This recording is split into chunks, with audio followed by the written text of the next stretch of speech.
AI guys welcome to சுமை gap Tamil YouTube channel. இப்போ பார்த்தீங்கன்னா நம்ம 10 days 10 best Tom cruise movie லிஸ்ட்டில் பார்த்தீங்கன்னா நம்ம டே 2ல பார்த்தீங்கன்னா ஜாக் ரீச்சர் படம் பற்றி பார்க்க போகிறோம். இது வந்து ஆக்ஷன் த்ரில்லர் மூவி. இதோட ஐஎம்டி ரேட்டிங் பார்த்தீங்கன்னா 8 கொடுத்துருக்காங்க. இந்த படம் வந்து 2 பார்ட்டாக இருக்குது. 2002ல் ஒன்று வந்திருக்கு, 2016ல் ஒன்று. பார்த்தீங்கன்னா நம்ம டாம் க்ரூஸ் வந்து ஒரு மிலிட்ரி போலீஸ் ஆஃபீஸர். இவர் வந்து கொள்ளலாம் கண்டுபிடிக்கிறதுல மிகப்பெரிய ஜித்து.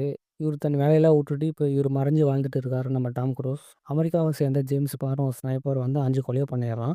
இவனை பிடிச்சி போலீஸ்காரங்க விசாரணை பண்ணிட்டு இருக்காங்க. அந்த டைமில் வந்து நம்ம ஜாக் ரீச்சரை கண்டுபிடிக்க சொல்லி ஒரு மிஷன் ஒன்று போடுறாங்க. நம்ம ஜாக் ரீச்சர் வந்து அந்த டைமில் வெளியே வராரு. இந்த 5 கொலையும் இவன் தான் பண்ணானா இல்லை வேறு யாராச்சும் பண்ணாங்களா சொல்லி நம்ம டாம் க்ரூஸ் வந்து கண்டுபிடிக்கிறாரு.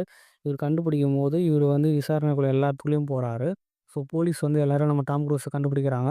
ஸோ டாம் க்ரூஸ் வந்து உண்மையான கொலைகாரனை கண்டுபிடிச்சாரா இல்லையா தான் இந்த படத்தோட ஸ்டோரி. படம் ரொம்ப தத்ரூபமாக எடுத்துருவாங்க. ஒரு சீனில் கூட நம்ம போர் அடிக்காது. படம் கொஞ்சம் அருமையாக போகும். ஸோ இது ஒரு ஒர்த்தான மூவி. இந்த படம் தமிழ் டப்பிங். இப்போ இந்த படம் பார்த்தீங்கன்னா மிகப்பெரிய ஒரு ஆக்ஷன் படம் சொல்லலாம். அது மட்டும் இல்லாமல் மிகப்பெரிய சஸ்பென்ஸ் த்ரில்லர் மூவிக்கு சொல்லலாம். அந்தளவுக்கு பார்த்தீங்கன்னா இந்த படத்தில் வந்து என்ன நடக்கவோ தெரியாது. அடுத்த சீன்லாம் பார்த்தீங்கன்னா ரொம்ப சஸ்பென்ஸ் த்ரில்லராகவே காட்டியிருப்பாங்க இந்த படத்தில். இந்த படத்தில் பார்த்தீங்கன்னா